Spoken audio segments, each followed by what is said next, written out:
तुम्हारे आदमी ने इसे दवा मिलाते देखा तो सच पता चला। अरे जो हो गया सो हो गया, कोई अनहोनी तो नहीं हुई ना। भूल जाओ, सब कुछ ठीक है। आपको राजू भी तो पालेगार ही है। चलो छोड़ो, अब जाओ सब, ये उनकी खानदानी दुश्मनी है, सब जानते हैं। तमाशा खत्म। रुक जाओ।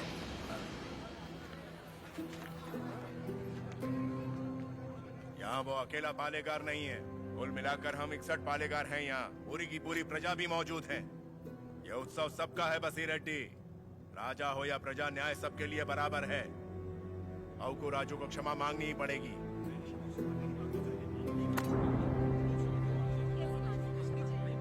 सब चुप क्यों हैं?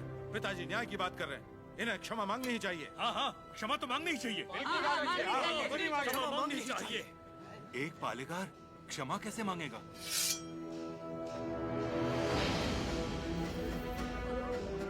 अपना सर काट दूंगा, लेकिन क्षमा नहीं मांगूंगा। अवकू राजू। पापा खान,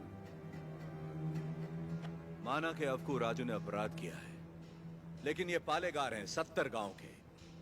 ये तो सब जानते ही हैं कि इन्हें मुझसे नफरत है, और यही नफरत इस अपराध का कारण भी है।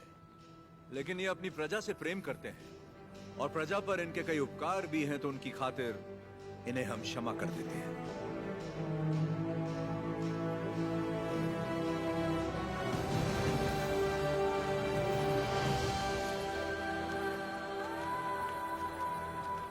नरसिम्हा रेड्डी, तुम मुझ में अच्छाइयां देखते हो, ये मुझे अच्छा नहीं लगता। ये मेरी ईर्ष्या नहीं, मेरा स्वाभिमान है नरसिम्हा रेड्डी। मेरा भी दिन आएगा नरसिम्हा रेड्डी। उस दिन सर झुकाकर तुम मुझसे क्षमा मांगोगे, और मैं सर उठाकर तुम्हें क्षमा कर दूंगा।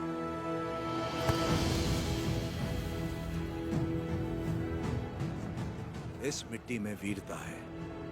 ये वीरता तुम में भी है और मुझ में भी। अपनी ये वीरता दुश्मनी पर नहीं, अपने देश पर खर्च करो। उसके बाद मैं तुम्हारे आगे सर झुका भी सकता हूं, और वक्त आने पर तुम्हारे लिए सर कटा भी सकता हूं।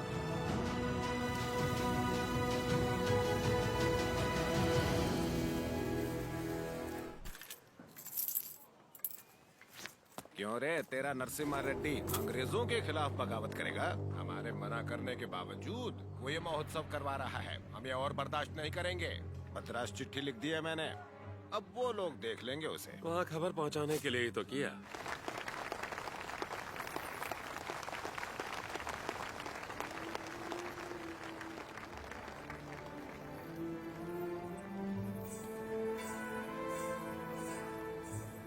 अद्भुत। हम जानते हैं। लक्ष्मी जी, लोगों के हित के लिए क्या आप अपनी कला को नए अंदाज में प्रस्तुत नहीं कर सकती? ये लक्ष्मी सिर्फ देवताओं के लिए नाचती है, उन्हीं के लिए गाती है, आम मनुष्यों के लिए नहीं। भगवान भी तो इंसान के लिए ही है ना। लोगों को जगाने के लिए अपनी कला को थोड़ा सा बदल लीजिए, फिर देखिए कितना निखार आ जाएगा।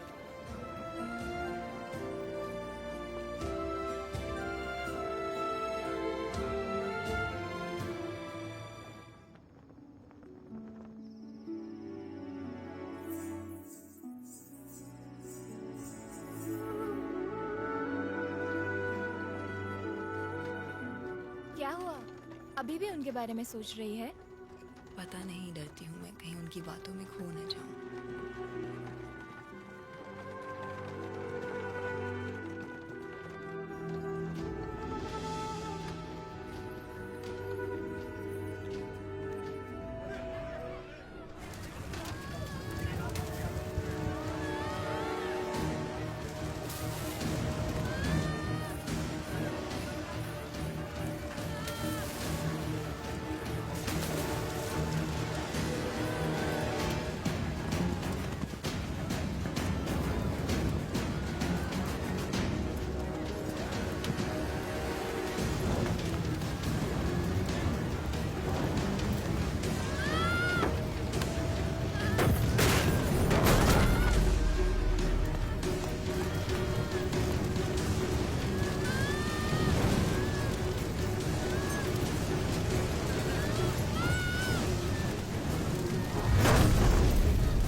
जाओ, सब हट जाओ।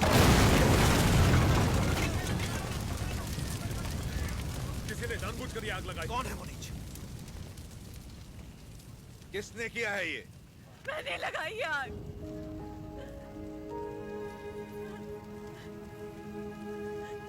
मैंने लगाई।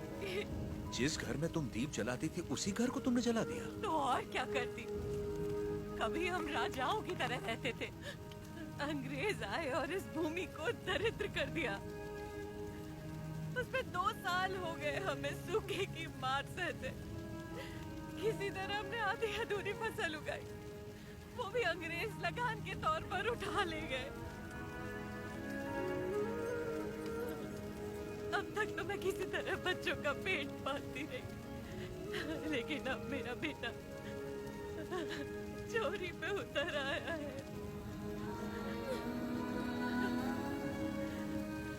इससे बड़ी शर्म की बात और क्या हो सकती है?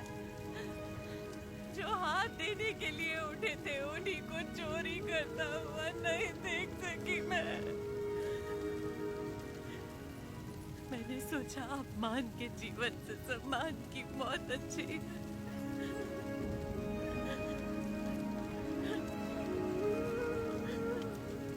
क्या हुआ बेटा? तुम्हें भूख लगी थी? माँ हमें खिलाती और खुद भूखी रहती। मैंने पड़ोसी के घर में खाना देखा तो माँ के लिए ले आया। क्या ये पाप है?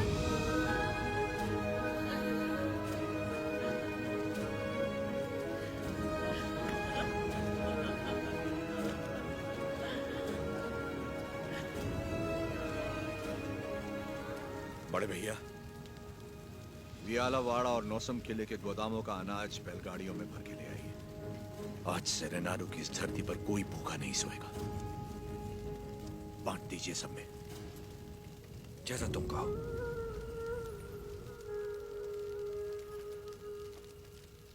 चोरी करना पाप होता है बेटा। चोरी मतलब?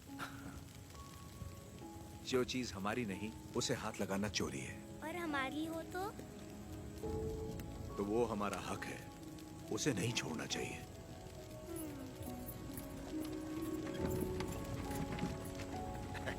रेड्डी जी, आपने मुझे बुलवाया?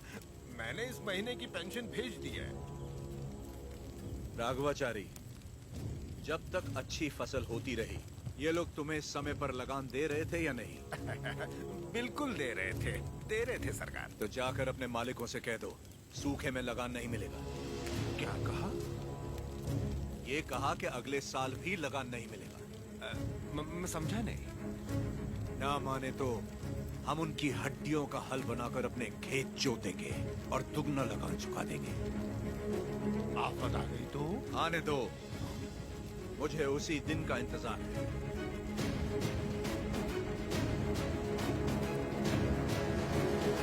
समझ गया। जब तक सूखा पड़ा है अंग्रेजों को लगान देने की कोई जरूरत नहीं है।